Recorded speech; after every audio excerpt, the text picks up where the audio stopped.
आपका हमारी आध्यात्मिक यात्रा में हार्दिक स्वागत है।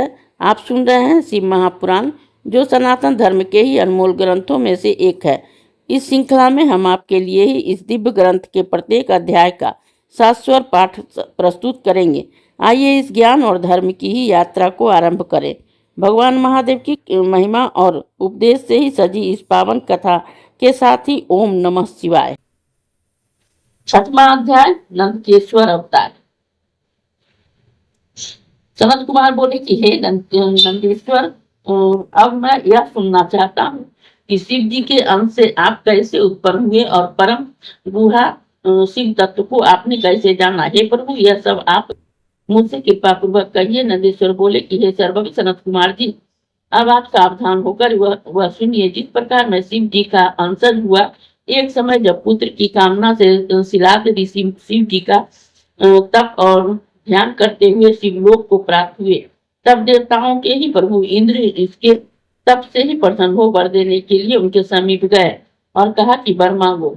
इस पर इंद्र को प्रणाम कर अनेक श्रुतियों से ही उनका आदर करते हुए मुनि शार्दुल शिलाद हाथ जोड़कर बोले, यदि आप मुझ पर प्रसन्न हो तो मुझे ही अयोनिज का ही मृत्युहीन पुत्र दीजिए। इंद्र ने कहा कि नहीं, मैं तुम्हें योनिज और मृत्यु संयुक्त ही पुत्र दूंगा, क्योंकि मृत्युहीन तो कोई नहीं होता है। हरि ब्रह्मा आदि भी तो मृत्यु वाले ही है, फिर अन्य देवताओं का तो क्या कहना ही क्या है।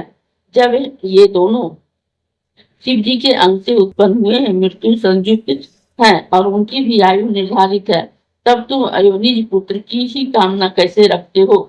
इसकी आशा त्याग दो और अपने ही अयोनिज मृत्यु रहित पुत्र तुझे दे सकते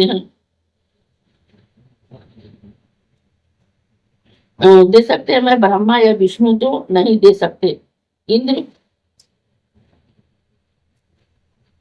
इंद्र उस ब्राह्मण से ऐसा कहकर ही देवताओं सहित अपने लोक को चले गए। पश्चात शिलाद ने महादेव जी से आराधना की कि 1000 वर्ष तक घोर तपस्या की उसके शरीर पर दीमकों की मिट्टी चढ़ा दी। मांस रुधिर त्वचा भी हीन उनके शरीर में अस्थि मात्र ही शेष रह गया। तब शिव जी ने उन्हें अपना रूप दिखाया। देवताओं के अधिपति ने उन्हें वर देने को कहा, परंतु समाधि में लीन शिलाद को उनकी वाणी सुनाई ही नहीं पड़ी। जब शिव जी ने अपनी शुभ करों से उन्हें स्पर्श किया, तब उनकी समाधि टूटी। उन्होंने नेत्र खोलकर देखा तो उमा से ही शिव जी समक्ष खड़े हैं थे। वे उनके चरणों पर गिर पड़े और स्तुति करने लगे। भगवान शंकर ने शिलाद से कहा कि मैं वर देने आया हूँ, मैं तुम्हें सर्वज्ञ और सर्व शास्त्रों से पारंगत पुत्र देता हूँ। शिलाद ने गदगद कंठ और सजल नेत्रों से हाथ जोड़कर कहा कि हे महादेव जी, यदि आप मुझ पर प्रसन्न है, वर देना चाहते हैं तो अपने समान ही मृत्यु रहित तथा अयोनिज पुत्र दीजिए। त्र्यंबक शंकर ने कहा कि ये मस्तु, अर्थात ऐसा ही होगा। ऐसा कहकर शंकर जी अंतर्ध्यान हो गए। शिलाद ने अपने स्थान में आकर सब वृत्तांत ऋषियों से कहा। फिर यज्ञ के लिए ही आंगन खोदने लगे। फिर तो उसी समय उनकी आज्ञा से मैं उनका पुत्र होकर ही प्रलय अग्नि उनके ही समान ही दीप्यमान होकर प्रकट हुआ। देवताओं ने फूल बरसाए और ऋषियों और गंध वातिकों ने गुणगान किया।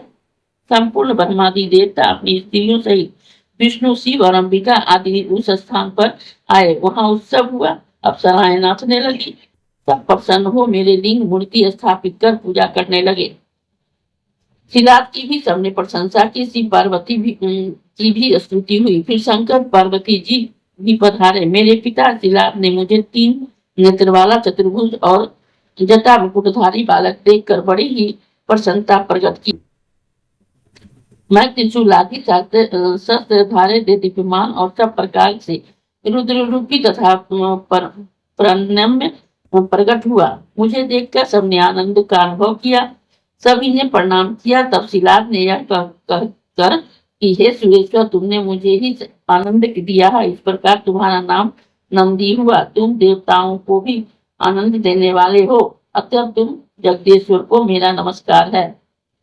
इस प्रकार मेरे सहित श्री शंकर जी को प्रणाम कर मेरे पिता अपनी पर्ण कुटी में गए और उन्हें बड़ी प्रसन्नता हुई। जब मैं शिलाद मुनि की कुटी में गया तो वहां मैंने अपना सब स्वरूप त्याग साधारण रूप धारण कर लिया। मुझे साधारण मनुष्य के रूप में देखकर मेरे पिता रोने लगे और उन्हें बड़ा दुख हुआ। परंतु पुत्र का प्रेम ही तो था। सांकलायन के पुत्र मेरे पिता ने सब जातक मर्दी संस्कार किया और मुझे 7 वर्ष की अवस्था में ही समस्त वेदों और शास्त्रों को संगोपांग पढ़ा दिया। जब मैं 7 वर्ष का हुआ तो मित्रा वरुण मुझे ही देखने आए। जब मेरे पिता ने उसका सत्कार कर बैठाया तो वे महात्मा मुझे बारंबार देखने लगे और मेरे पिता से बोले कि हे तात, यह नंदी नामक तुम्हारा बालक तो बहुत थोड़ी अवस्था वाला है।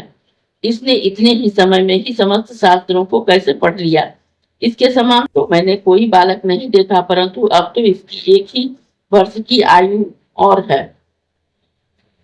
तब उस ब्राह्मण ने ऐसा कहने पर ही पुत्र वत्सल मेरे पिता से लात मारे दुख से उच्च स्वर में रुदन करने लगे। तब मृतक के समान हुए पिता को देखकर वह प्रसन्नात्मक बालक शिव जी का चरण कमलों का ध्यान करते हुए अपने पिता से बोला, ये तात, इतने दुखी क्यों होते हो? आपको यह कौन सा दुख प्राप्त हो गया? मुझसे कहिए। पिता ने कहा कि मैं तुम्हारी अल्प मृत्यु से दुखी हूँ। मेरे इस दुख को कौन दूर करेगा? मैं किसकी शरण में जाऊं? पुत्र बोला, मुझे देव दानव यक्ष काल तथा मनुष्य कोई भी नहीं मार सकता। हे पिताजी, मैं आपका शपथ खाकर कहता हूँ कि यह मेरा कहना सत्य है। पिता बोला कि हे पुत्र, तुम्हारा कौन प्रभु है जिसकी तपस्या से तुम मेरे इस कठिन दुख को दूर कर सकोगे? पुत्र ने कहा, हे पिताजी, मैं तप से ही या विद्या से ही मृत्यु को दूर भगा दूंगा। केवल शंकर के ही भजन से मैं मृत्यु को जीतूंगा, इसमें संदेह नहीं है। ऐसा कहकर अपने पिता को प्रणाम कर प्रदक्षिणा कर मैं नंदी एक महावन की ओर चला गया। इस अध्याय के श्रवण हेतु आपका हृदय से धन्यवाद। हम आशा करते हैं कि शिव महापुराण की यह दिव्य कथा आपको आध्यात्मिक शांति और गहन ज्ञान प्रदान कर रही होगी। कृपया अगले अध्याय के लिए हमारे साथ जुड़े रहें और अपने सुझाव एवं भावनाएं कमेंट के माध्यम से अवश्य साझा करें।